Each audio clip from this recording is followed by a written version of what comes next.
വടക്കുംനാഥ ക്ഷേത്രത്തോളവും പാറമേക്കാവ് ക്ഷേത്രത്തോളവും പഴക്കമില്ലെങ്കിലും തൃശ്ശൂർ ജില്ലയിലെ അതിപുരാതന ക്ഷേത്രങ്ങളിലൊന്നാണ് തിരുവമ്പാടി ശ്രീകൃഷ്ണസ്വാമി ക്ഷേത്രം. തിരുവമ്പാടി കൃഷ്ണനാണ് ഇവിടുത്തെ മുഖ്യ പ്രതിഷ്ഠ. തിരുവമ്പാടി ഭഗവതിയാണ് മറ്റൊരു പ്രധാന പ്രതിഷ്ഠ. ഉണ്ണിക്കണ്ണൻ്റെ രൂപത്തിലുള്ള ഭഗവത് വിഗ്രഹത്തിന് 3 അടി പൊക്കമുണ്ട്. വലതു കൈയിൽ ഒരു ഓടക്കുഴൽ പിടിച്ചിട്ടുണ്ട്. ഇടതുകൈ അരയിൽ കുത്തി നിൽക്കുന്ന രൂപത്തിലാണ്. ബാലരൂപത്തിലുള്ള ഭദ്രകാളിയാണ് തിരുവമ്പാടി അമ്മ. 4 അടി ഉയരം വരും തിരുവമ്പാടി അമ്മയുടെ വിഗ്രഹത്തിന്. പുറകിലെ വലതു കൈയിൽ ത്രിശൂലവും പുറകിലെ ഇടതു കൈയിൽ ധാരിക ശിരസും മുന്നിലെ ഇടതു കൈയിൽ രക്തപാത്രവും മുന്നിലെ വലതു കൈയിൽ നാദകം എന്ന വാളും ധരിച്ചു നിൽക്കുന്ന രൂപത്തിലാണ് വിഗ്രഹം. പടിഞ്ഞാറോട്ട് ദർശനമായാണ് 2 പ്രതിഷ്ഠകളും. ഗണപതി, ശാസ്താവ്, നാഗദൈവങ്ങൾ, ബ്രഹ്മരക്ഷസ്, ഘണ്ടാകർണൻ, ഭൈരവൻ, കുട്ടിച്ചാത്തൻ, മണികണ്ഠൻ തുടങ്ങിയ ദേവതകളുമാണ് ഉപദേവതകളായി ഉള്ളത്.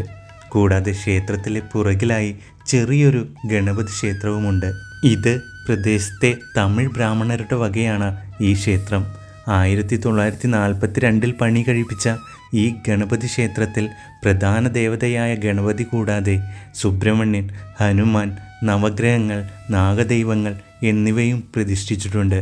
ഈ അമ്പലത്തെക്കുറിച്ച് മറ്റൊരു വീഡിയോയിലൂടെ വിശദീകരിക്കാം. തൃശ്ശൂർ പൂരത്തിൻ്റെ മുഖ്യ പങ്കാളികളൊന്നായ ക്ഷേത്രമാണ് തിരുവമ്പാടി ക്ഷേത്രം.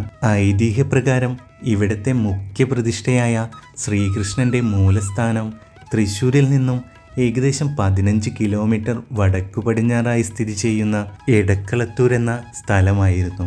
പിന്നീട് ഇവിടേക്ക് മുമ്പുണ്ടായിരുന്ന ഭഗവതി ക്ഷേത്രത്തിലേക്ക് മാറ്റുകയായിരുന്നത്രേ. ചരിത്രം പരിശോധിക്കുമ്പോൾ അതിനും കാരണം പറയുന്നുണ്ട്. ടിപ്പുവിൻ്റെ പടയോട്ടക്കാലത്താണ് തിരുവമ്പാടി ക്ഷേത്രത്തിൻ്റെ തുടക്കം. അതായത് ടിപ്പുവിൻ്റെ പടയോട്ടക്കാലത്ത് ടിപ്പുവിൻ്റെ പട്ടാളത്തെ ഭയന്ന് എടക്കളത്തൂരിൽ നിന്നും ശാന്തിക്കാരൻ എടുത്തോടിയ കൃഷ്ണവിഗ്രഹമാണ് ഇവിടുത്തെ പ്രതിഷ്ഠ. അതുപോലെ തന്നെ കൃഷ്ണനോടൊപ്പം പോകുന്നതായി സങ്കല്പിക്കപ്പെടുന്ന ബാലഭദ്രകാളിയുമാണ് ഇവിടുത്തെ മറ്റൊരു പ്രതിഷ്ഠയായുള്ളത്. തിരുവമ്പാടി ക്ഷേത്രത്തിലെ വിശേഷ ദിവസങ്ങൾ നോക്കിയാൽ ശ്രീകൃഷ്ണന് കുംഭമാസത്തിൽ പൂയനാളിൽ കൊടിയേറി നടത്തപ്പെടുന്ന 8 ദിവസത്തെ ഉത്സവം, ധനുമാസത്തിലെ വൈകുണ്ഠ ഏകാദശി, ചിങ്ങമാസത്തിലെ അഷ്ടമി രോഹിണി, മേടമാസത്തിലെ വിഷു എന്നിവയും ഭഗവതിക്ക് മേടമാസത്തിലെ തൃശ്ശൂർ പൂരവും ധനുമാസത്തിൽ 3ാമത്തെ ഞായറാഴ്ച നടത്തപ്പെടുന്ന വേലയുമാണ് വിശേഷ ദിവസങ്ങളായി കണക്കാക്കുന്നത്.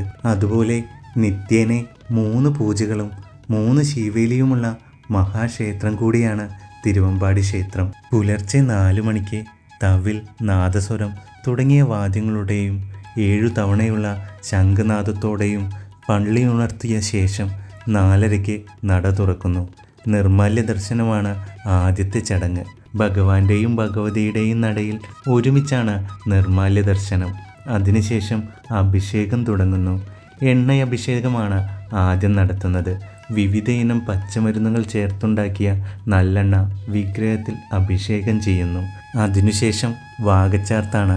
ഗുരുവായൂർ കഴിഞ്ഞാൽ വാകച്ചാർത്ത് അതിലുപരിയായി നടത്തപ്പെടുന്ന മറ്റൊരു ക്ഷേത്രമാണ് തിരുവമ്പാടി ക്ഷേത്രം. പിന്നെ ശംഖാഭിഷേകവും സുവർണകലാഭിഷേകവും നടത്തുന്നതോടുകൂടി അഭിഷേക ക്രിയകൾ അവസാനിക്കുന്നു. തിരുവമ്പാടി ക്ഷേത്രത്തിലെ പൂജകളെ പറ്റി പറയാൻ തന്നെ ഒരു വീഡിയോ മതിയാവില്ല.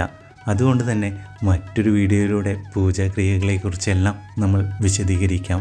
നിങ്ങൾ എത്ര പേര് ഈ ക്ഷേത്രത്തിൽ വന്നിട്ടുണ്ടെന്ന് കമൻറ്റിലൂടെ പറയാൻ മറക്കരുത്. പലതവണ നമ്മൾ ഉണ്ണിക്കണ്ണനെ കാണാൻ ഗുരുവായൂർ പോയിട്ടുണ്ടാവും. എന്നാൽ അടുത്തൊരു തവണ പോയിട്ടില്ലെങ്കിൽ തീർച്ചയായും തിരുവമ്പാടി വന്ന് ഉണ്ണിക്കണ്ണനെ കാണാൻ മറക്കരുത്.